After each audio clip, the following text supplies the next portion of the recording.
And welcome in, ladies and gentlemen. It's Coach's Corner, live from Coca's Pizza here in Canfield. DJ Oakley, Mike Pavlansky. Feels like we were just talking, Coach, Yeah, a couple nights ago. It was Monday, it was Tuesday night, last night. Monday night. Monday night. It was Monday night, Yep. that's right.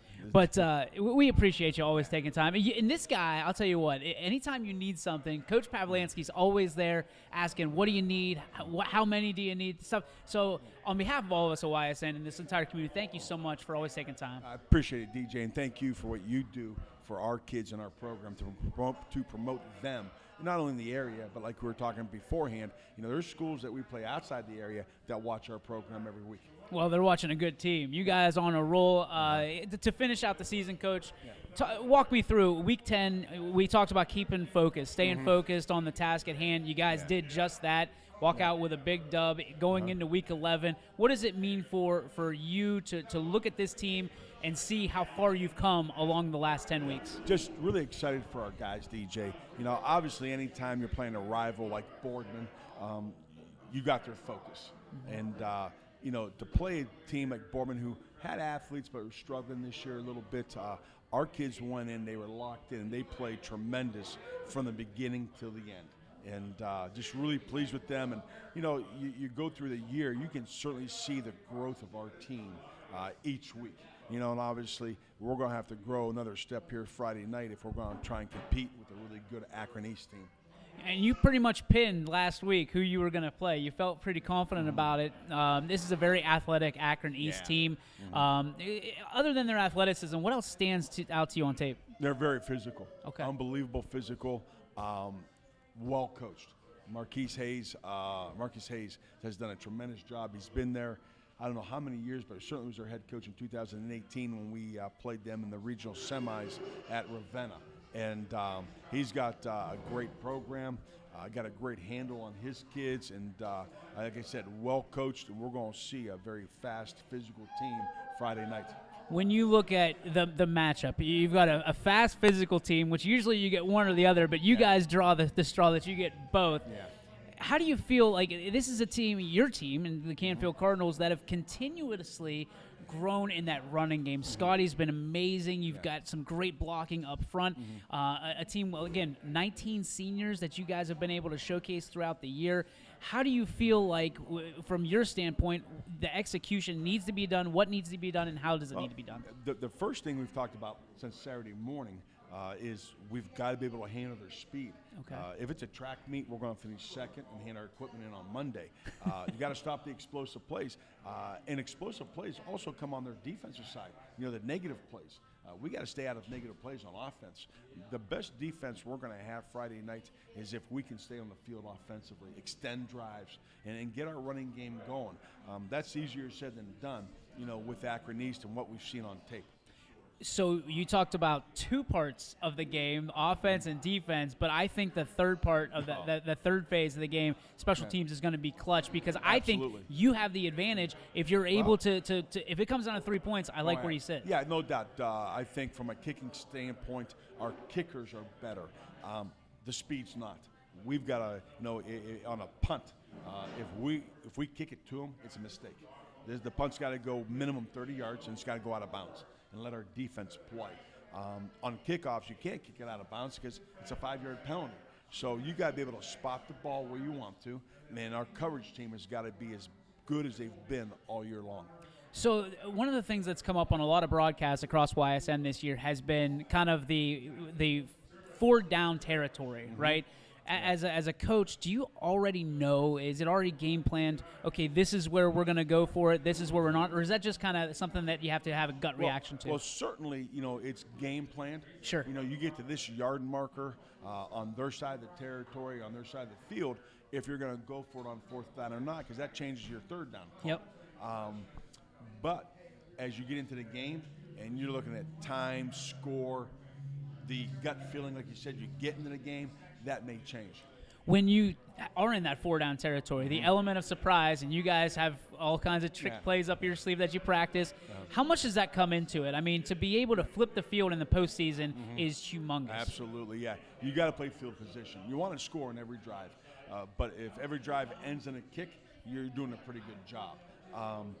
You've got to be able to run the trick plays when the defense gives you the look you're expecting. You call it trick play, and it's just on a whim, and the defense gives you a different look, you're in a world of hurt. So when you're in a situation, you're on the 40-yard line, it's 4th and 10, it doesn't necessarily mean that you're not going to punt the ball, especially if you can pin them deep, correct? Right.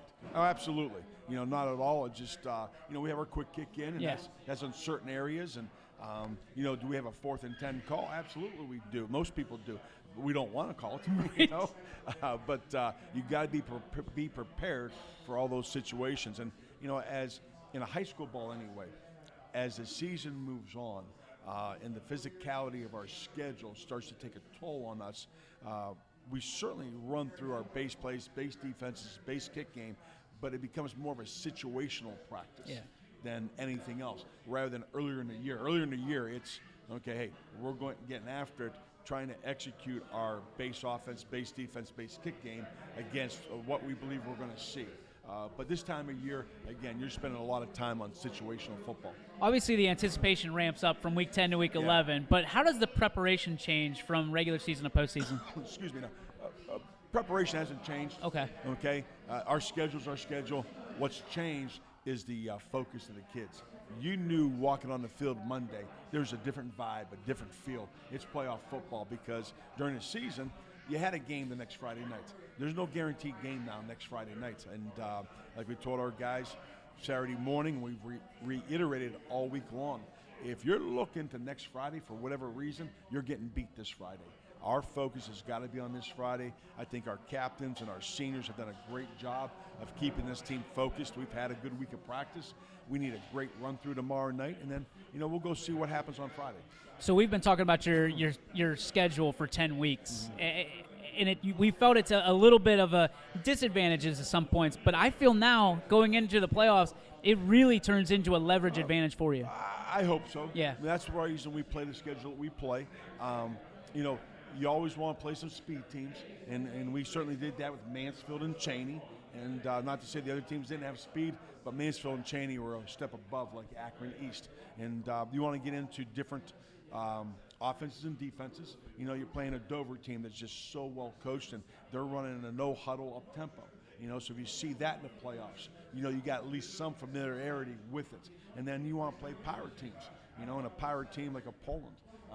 Tremendous team, and if they get into a 2 tight end set, we're prepared for that too. All right, so I know this is your favorite part of the program. Why don't we go off script a little bit? All right, so I was looking for Halloween, but we already did Halloween. We talked about it last week. So my question to you is, you're on some magic, some island. You come across this beautiful lamp, and you rub it, a genie pops out, you get 3 wishes. Oh. What are the 3 wishes that Mike Pavlansky would have? 3 wishes. I don't know. I just, that's just so far removed from whatever I would think about. That's why I ask it. Yeah, obviously, certainly a wish is to see my dad again. That's probably the top of the list, and that would just be tremendous for me, and to have him meet, my daughters and things like that. The other 2, I don't know. It's just so locked into football. Maybe they're in the off season. We can do this. I might be able to think a little bit more because I make very few decisions during the season. Well, fair enough. Is there anything out there like you sit there and you go, oh, I wish I would have had this, or I wish I would have had that? I've been blessed. Really? I've been blessed, and wouldn't change, the majority of things that have happened to me. Obviously, there's a few you always want to change and go back and maybe do over again, but I've been blessed with what has happened. I was just talking to our freshman team the other night. They finished the season and handed their equipment in, and we're talking to them about, winter sports and getting involved, whether it be wrestling or basketball or whatever. And I said, guys, one day you're going to realize days are long, but the years are short. And, it certainly has been. There's some days that are very long, but can't believe it's, been so many years, but I've been blessed to be fortunate to be part of the game that I love, a football game in high school football for 41 years. I love that. All right, one more question then. If we're leaving 2 guesses in the bottle, 2 wishes in the bottle, what is one game in your career that you can go back and change the result of out of all of them? the first state championship game. No kidding. Yeah. Well, I mean, that's kind of a no-brainer. But Yeah, but we were there. Made some young calls, some inexperienced calls in the fourth quarter that probably cost our team. And we lose by 2 points to a great Toledo Central Catholic team. Right. But I'd go back and change that one without a doubt. what would you go back and tell a young Mike Pavlansky? Well, give the ball to the fullback. Yep. Leave the defense on the field. Toledo Central Catholic ran their punt team on the field, and it was 4th and 4, whatever, and I felt comfortable putting our punt team out there at the time. Well, they ran a fake to Dane Sanzenbacher. And if we kept our defense out there, we probably had a better chance of stopping them. And they took that one in, that drive extended, and we took it in for a touchdown, which ultimately was the difference. Incredible. Coach, thank you so much. All right. Good luck to you on Friday. Appreciate it, DJ. Appreciate Thank you. you. Take care. All right.